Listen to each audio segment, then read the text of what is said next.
Hello and welcome to another episode of Mac Minute. My name is Mike Myers, and today we're going to talk about how to run Windows on your Mac. First of all, you may want to ask, why would I want to do that? And there are good reasons to run Windows on your Mac. First of all, you may have legacy programs that there isn't a Mac version for, and you may want to not get rid of them, so you can need to run Windows on your Mac. And there's a whole bunch of other reasons you could run Windows on your Mac. It's becoming less and less required, I think, because most of the games you can get on a PC or on the Mac and actually run much better on the Mac, frankly. So I do definitely run lots of Windows, lots of other operating systems like Ubuntu also on my Mac. And that's partially because I reverse engineer malware. And of course, malware is all over the place on Windows, and you got to be on a Windows machine to reverse engineer Windows malware. And you're going to find me also, I'm going to show you some of the, I actually have servers. I have Windows 2008 server. I think I've got 2012 server, 2013 server, whatever it is, running on here. And I'm going to show you how. Now, there's a couple of ways you can do this. And I'm going to tell you the way I do it and the way that I don't do it and why. And you need to make the decision for yourself what is the best way. First of all, the Mac comes with something called Boot Camp, which allows you to install Windows and Mac on the same machine. And when it boots up, you determine which one you want to go into. So when you do that, basically you boot into Windows and your Mac no longer is working. So you cannot use any of the features on the Mac.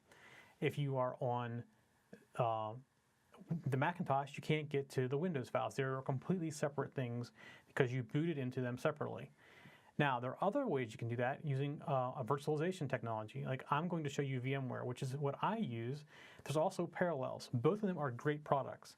I do not want to say bad things about Parallels. The only reason I do not use Parallels is I have VMware servers on Windows and on other things. I have other VMware products that I want to work with. So that's why I use VMware Fusion.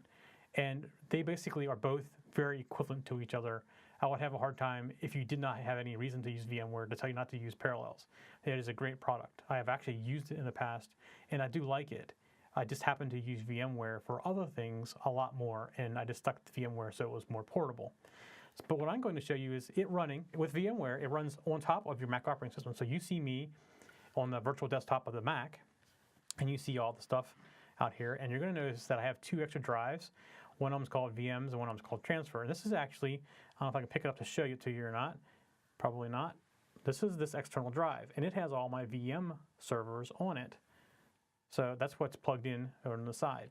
I already have VMware running, and you see it down here at the bottom, VMware Fusion. And when I start doing this, I'm going to show you my Mac running multiple copies of Windows at the same time while my Mac is working. This is the power of VMware, and it's part of the power of the Mac. The Mac architecture itself provides you the ability to do this. So you're going to see me running multiple versions of Windows simultaneously on top of my running Mac. When I do this, though, my head's going to go away. So you're going to hear talking from the behind the word. So, all right. So down here at the bottom, I have VMware Fusion, and what I'm going to do first is I'm going to bring up the virtual machine library window, which is listing all the virtual machines that I have on this hard drive. And you can see right here, I have reverse engineering. Malware reverse engineering VMs. I have CentOS. I have a Linux attack server that I use for doing penetration testing. I have different CentOS servers that I use, again, for penetration testing. Windows 8. I have Ubuntu. I have a couple versions of Unix of my own. I have CentOS. I have Backtrack, which is a security tool. I have Windows Server 2008, Windows 7, and I also have Windows 8 running on here as well. So right now, running in the background, if I come here to Window, you're going to see I have my reverse engineering VM. So this is my reverse engineering VM. And just to show you that this is not a static, and here goes my more of me away. This is, you see my cursor blinking. I can bounce back and forth between the different debuggers. No problem. I'm going to bring up Windows 7. Here's the Windows 7. You see Internet Explorer right here. I'm going to bring up Internet Explorer. You see it connected to MSN. You see it's really fast too. This is one of those things like the Mac provides for Windows machines to run better on it than they run on their own hardware. That's really, truly my belief. So there's Windows 7, and you see it's still loading stuff. I'm going to come up and go to Windows 8, which I do not like Windows 8, personally. And you can see I'm bouncing around inside of Windows 8. There's Internet Explorer coming up. So you can see, very quickly, I can bounce around inside of a Windows platform. And now I'm going to go and bring up Windows Server 2008. So here's Windows Server. Apparently I never finished the install of Windows Server on this machine, but you can see Windows Server is running just fine. Okay, so I want to show you real quickly why I think VM running on top of the Mac, or Parallels for that matter, is better than the actual machine. Besides the fact that I can run all different operating systems at one time, there is some other advantages, and I want to show them to you right now. So I've done a little edit here, and I've gone over to Windows 8, cleaned up my desktop so you can just see what was going on a little quicker. And I'm in Windows 8, and what I've done in Windows 8 is I went to the desktop option right here. So I'm on the desktop option, and I'm actually going to shrink this. This is another thing too, is I'm going to grab a different corner than this because it's Windows 8. You can resize your image, your desktops and everything, just by dragging it like this. So I'm still going to be kind of behind the thing here, but I'm on the desktop, and I'm going to go into the Blue Angels folder. And I can drag from my Mac. I'm just going to grab this one. I'm going to drag it over to the Mac, to the Windows 8, and you see the little plus sign, and I'm going to drop it. What did I just do? I just copied a file from my Mac to the Windows machine simply by dragging and dropping. This is why I think that this is the best way to run Windows on a Mac. It allows you to share files very, very easily. The other thing is if you allow VM to do this, which I do not have it turned on. I'll show this in a future episode because it's a little bit more complicated, and I won't do it for some certain reasons, which I'll explain later. You can actually run Windows programs from the Mac without being in this window, and I can show this to you. So if you have, say, Microsoft Office on your PC, but you don't have it on your Mac, and you're used to using it on the PC, you can share that application and run it from inside VMware like it is a native application to the Mac. It's a whole separate thing we'll talk about at some other time. It's very neat how that works. But you saw me transfer a file simply by dragging it from one to the other. So I'm going to take this file and I'm going to actually go the other direction. And you see now, I drag it back to the Mac.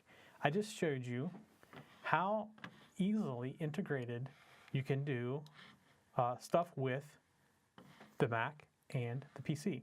It really is that simple with something like VMware or Parallels. I do not use Boot Camp, mainly for the reasons you just saw, plus I use VMware so much for other things. It's just, I want to be able to take my reverse engineering VM, put it onto a PC if needed to do reverse engineering, or stick it onto some kind of VM server.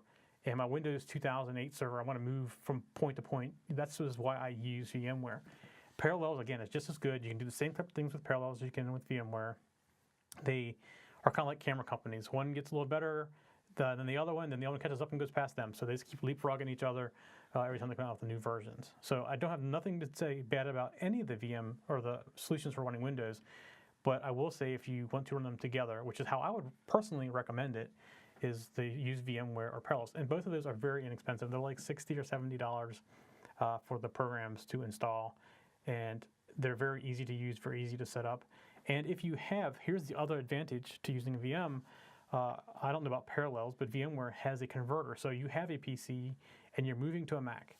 You can take and download the free converter from VMware, get an external hard drive, and copy, basically, or make a VM out of your running Windows machine. So you install the software on it. It writes to the external hard drive. It makes a new machine in a VM. It's an exact copy of the machine, your desktop machine. You put that onto your Mac or stick it onto an external hard drive like I just did, and you have your old machine in your Mac ready to run and easily transfer documents back and forth. If you are a converter from Windows and your machine did not die before you converted, this is a great way not to lose anything and have everything you had before. And more than likely, when you do that, the Windows machine that you hated because it ran so slow is going to run like a dream on this new Mac. You think you got a brand new Windows machine with the same stuff you had on it before. So this is Mac Minute this week. Hopefully you enjoyed this one. We'll see you next week. For show notes for this show, contacts, and more, go to the TechZen.tv website where you can get show notes for all of our shows. We love to hear from our viewers and listeners. We have an email, a Twitter, and a phone number where you can contact us for each show. For details, visit the TechZen.tv website and get the show details. You can also make a video and upload it somewhere like YouTube or Vimeo and then just send us a link. You never know, you may see your video in a future show. You can get all of our shows delivered automatically to your favorite device by going to your favorite podcast website like iTunes and subscribing. Each of our shows also has a YouTube channel you can subscribe to get regular updates. Our shows are also available on most internet radio networks like Stitcher and TuneIn Radio. You can also watch and listen to our shows on Xbox, TiVo, and Roku. You can even find us on your Zune.